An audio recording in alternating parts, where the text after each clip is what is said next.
Hello everyone, my name is Monalisa Fogastar and my school name is Salgia Sri Vikram Balika Vidyalaya and my training provider name is Orient Edutech Private Limited.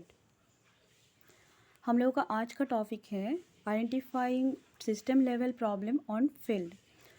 काम का जो क्षेत्र है मतलब काम के जगह पर जो सिस्टम लेवल पर क्या क्या प्रॉब्लम हो सकता है इसको आइडेंटिफाई करना, ये आज का हम लोग का टॉपिक है। इनमें से हम लोग पॉइंट कवर करेंगे। परफॉर्म रूट कॉज एनालिसिस, मतलब हम लोग एनालाइज करेंगे उसका जो प्रॉब्लम है उसका रूट कॉज क्या है। तो परफॉर्म रूट कॉज एनालिसिस में पहले जो पॉइंट हम लोग को पहले जानना चाहिए वो है, एक फील्ड टेक्नीशियन को पहले आइडेंटिफाई करना होगा कि कहाँ पर वो रूट है, जो प्रॉब्लम का जहाँ पर रूट है तो वो पहले हम लोग को सॉल्व करना होगा, चाहे वो हार्डवेयर का हो चाहे वो सॉफ्टवेयर का हो। अभी देखिए, अगर ऐसा हुआ कि कोई भी क्लाइंट का प्रिंटर ठीक से काम नहीं कर रहा है तो इसलिए क्या प्रॉब्लम्स रिसॉल्व करना है ये एक फील्ड टेक्नीशियन को क्लियर होना चाहिए। तो इसके बजाय बहुत कुछ हो सकता है, जैसे कि यहीं पर तीनों पॉइंट दिए गए हैं कि ये प्रॉब्लम ऐसा भी हो सकता है कि कनेक्शन में कुछ प्रॉब्लम हुआ है इसीलिए प्रिंटर ठीक से काम नहीं कर पा रहा होगा, और प्रिंटर में खुद प्रॉब्लम है, मतलब प्रिंटर में कुछ गड़बड़ हुआ है इसीलिए प्रिंटर चल नहीं रहा होगा, या फिर उसका ड्राइवर जो इंस्टॉल किया गया है उसी में प्रॉब्लम होगा। मतलब जो प्रिंटर हम लोग डाउनलोड करेंगे उसके संग एक सूटेबल ड्राइवर भी इंस्टॉल करना ज़रूरी होता है। अगर ड्राइवर उसका मतलब टाइप का नहीं है, उसके संग एकदम जा नहीं रहा होगा तो वो काम नहीं कर पाएंगे। फिर से यहीं पर और कुछ पॉइंट बोला गए हैं, जैसे कि एक फील्ड टेक्नीशियन को दो पॉइंट के ऊपर एकदम सीरियस रहना चाहिए, जैसे कि फॉल्ट टॉलरेंस और फॉल्ट हैंडलिंग टेक्निक्स। तो फॉल्ट टॉलरेंस होता है कि कोई भी सिस्टम को अगर हम लोग काम करवाने जाएंगे तो उसका टॉलरेंस लेवल हम लोगों को जानना चाहिए कि वो कितना तक सह पाएगा, कितना कंट्रोलिंग पावर उसका है। और हम लोगों को ये भी जानना है अगर फॉल्ट हो गया तो उसको कैसे हम लोग किस टेक्निक से उसको हैंडलिंग करेंगे।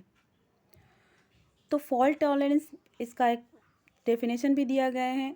Fault tolerance means the ability of a system. एक सिस्टम का एबिलिटी होता है कि अगर उसी सिस्टम में कुछ थोड़ा बहुत प्रॉब्लम भी है फिर भी वो कैसे काम कर रहा होगा। मतलब वहाँ पर थोड़ा बहुत प्रॉब्लम हो रहा है, थोड़ा बहुत प्रॉब्लम है फिर भी वो काम कर रहा होगा विदाउट एनी इवेंट। और फॉल्ट हैंडलिंग मीन्स वहाँ पर जो फॉल्ट हुआ है ये आइडेंटिफाई करना होगा। पहले ही आइडेंटिफाई अगर हो जाए तो फील्ड टेक्नीशियन ऑलवेज अवेयर रहेंगे, वो एकदम सीरियस रहेगा कि उसी से क्या क्या पॉसिबल कॉज हो सकता है जिसके वजह से ये फॉल्ट हैंडल किया जा सकता है। मतलब प्रॉब्लम तो हो चुका होगा कि प्रॉब्लम है सिस्टम पर, फिर भी वो एकदम क्लियर होंगे कि उसी प्रॉब्लम को कैसे वो रिसॉल्व करेंगे, कैसे वो उसी प्रॉब्लम को ओवरकम करके उसी सिस्टम से उसका काम करवा लेंगे। तो उसको एक एक्शन प्लान की ज़रूरत होगा। तो एक टेक्नीशियन को एक्शन प्लान जानना ज़रूरी है, जो action plan for handling software fault. अगर सॉफ्टवेयर प्रॉब्लम हुआ है, सॉफ्टवेयर में कुछ प्रॉब्लम है तो उसको हैंडलिंग करने के लिए क्या एक्शन प्लान लिया जाएगा। तो यहीं पर तीनों पॉइंट दिए गए हैं सॉफ्टवेयर फॉल्ट हैंडलिंग करने के लिए। पहले है फॉल्ट टॉलरेंस, सेकंड है फॉल्ट डिटेक्शन, थर्ड है फॉल्ट अवॉइडेंस। मतलब पहले जो हम लोगों को जानना है, हम लोगों को सीरियस रहना है, वो है फॉल्ट टॉलरेंस के ऊपर सीरियस होना चाहिए। सेकंड पॉइंट, फॉल्ट को डिटेक्ट करना ज़रूरी है कि फॉल्ट कहाँ से हो रहा है, क्या फॉल्ट हो रहा है। Third point is that fault को अवॉइड करना चाहिए, मतलब हम लोग मतलब कैसे काम करने से ये फॉल्ट नहीं होगा, ये हम लोग को टेक्निक के ज़रिए हम लोग उसी टेक्निक को हम लोग एक्सेप्ट करेंगे जैसे फॉल्ट ही ना हो। इसके बाद है फॉल्ट टॉलरेंस। फॉल्ट टॉलरेंस का तीनों पार्ट है। हम लोग फॉल्ट टॉलरेंस में क्या क्या कर सकते हैं, जैसे कि टाइम आउट्स। हम लोग को टाइम आउट, ये हम लोग बहुत जन हैं कि ये सुन चुके हैं कि टाइम आउट होता क्या है, मतलब क्या, समय ख़त्म। तो समय तो किसी का ख़त्म एक्चुअल में नहीं होता है, कोई सिस्टम में टाइम आउट होता है, मतलब एक सिस्टम में समय ख़त्म हो सकता है। जैसे कि हम लोग बहुत सारा जगह ऐसा भी है, हम लोग एप्लीकेशन करने गए, वहाँ पर थोड़ा टाइम के बाद, एक सर्टेन टाइम के बाद दिखाते हैं स्ट्रैटेजिक टाइम आउट। उसका मतलब उसी सिस्टम पर पहले से कुछ टाइम दिया गया है कि एक सर्टेन सिस्टम के लिए एक सर्टेन टाइम पहले से मैनेज किया गया है कि उसी सिस्टम उस टाइम तक काम करेगा। उसके बाद हम लोग चाहे कुछ भी करने जाएंगे, वो टाइम आउट दिखाएंगे, चाहे हम लोगों का काम हो गया होगा या फिर हम लोगों का काम अधूरा छूट गया होगा। उसके बाद आते हैं ऑडिट्स। ये होता है कोई भी इंफॉर्मेशन टेक्नोलॉजी पर या फिर कोई भी सॉफ्टवेयर पर या हार्डवेयर का प्रॉब्लम पर हम लोगों का ये एक कंट्रोलिंग मॉनिटरिंग एक्चुअल पर, मतलब कोई भी मैनेजमेंट जो लोग होते हैं कंपनी पर, मैनेजमेंट का एक टीम होता है, तो वो लोग मैनेज करते हैं कि हाँ, देखते हैं कि कंट्रोलिंग पर कुछ कैसा मतलब चल रहा होगा, सिस्टम कैसे काम कर रहा होगा, ये सब जो होता है इसको बोलते हैं, इसको मॉनिटरिंग करने को बोलते हैं ऑडिट्स। उसके बाद है रिबूट्स। रिबूट मतलब रिफ्रेश करना, मतलब कोई भी सिस्टम अगर रिबूट हो गया तो मतलब ये रिफ्रेश हो गया, मतलब रीस्टार्ट हो गया है। तो रीस्टार्ट हम लोग कभी इंटेंशनली भी हो सकता है कोई भी सिस्टम, और कभी अनइंटेंशनली, मतलब हम लोगों का इच्छा नहीं है, हम लोगों का मन नहीं है, फिर भी सिस्टम के अनुसार वो रिबूट हो गया है।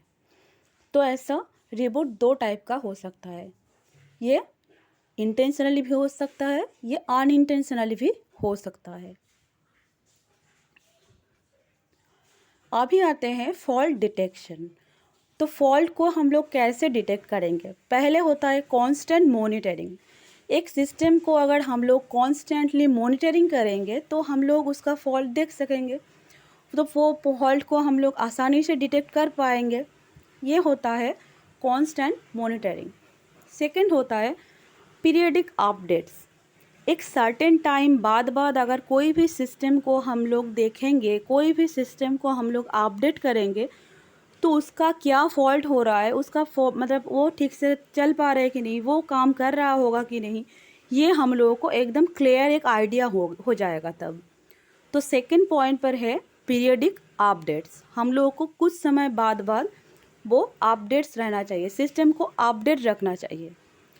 थर्ड पॉइंट है टेस्टिंग एंड डीबगिंग। टेस्टिंग तो हम लोग जानते ही हैं, कोई भी सिस्टम को अगर हम लोग टेस्ट करेंगे, मतलब हम लोगों को टेस्ट करना है कि वो उसका काम, उसका कंट्रोलिंग पावर वो ठीक से काम कर रहा कि नहीं, उसका पार्ट्स ठीक से काम कर रहा कि नहीं, ये है टेस्टिंग। और होता है डीबगिंग। कोई भी सिस्टम में अगर कोई अनवांटेड कुछ घुस गया होगा तो उसको बोलते हैं बगिंग, बग बोलते हैं। जैसे कि मतलब इंसेक्ट के जैसा हम लोग घर में नहीं चाहते हैं, फिर घुस गया तो हम लोग उसको मार देते हैं या भगा देते हैं। तो ये मार देते हैं, भगा देते हैं, इसको हम लोग बोलते हैं डीबगिंग, बग को भगा रहे हैं। तो ये जो सिस्टम में होता है डीबगिंग, इसका मतलब सिस्टम में कुछ अनवांटेड कुछ सिस्टम घुस गया होगा, अनवांटेड कुछ प्रोग्राम घुस गया होगा, तो इसको हम लोग अगर हटाने जाएंगे तो इसको बोलते हैं डीबगिंग। फॉल्ट अवॉइडेंस, यहीं पर दो पॉइंट है, रिवर्स डिज़ाइन और है पीरियडिक इंस्पेक्शन। तो रिवर्स डिज़ाइन जो है, कोई भी मतलब एक डिज़ाइन पर, एक सर्किट डिज़ाइन पर अगर हम लोग काम करने जाएंगे तो वहाँ पर उसी डिज़ाइन में, उसी सर्किट में उसी डिज़ाइन से कुछ प्रॉब्लम हो रहा होगा, तो हम लोग को वहाँ पर रिबास्ट करना चाहिए, मतलब उसको फिर से सजाना चाहिए कि जहाँ से प्रॉब्लम हो रहा है, फॉल्ट आ रहा है, तो उसको फिर से हम लोगों को सजाना होता है।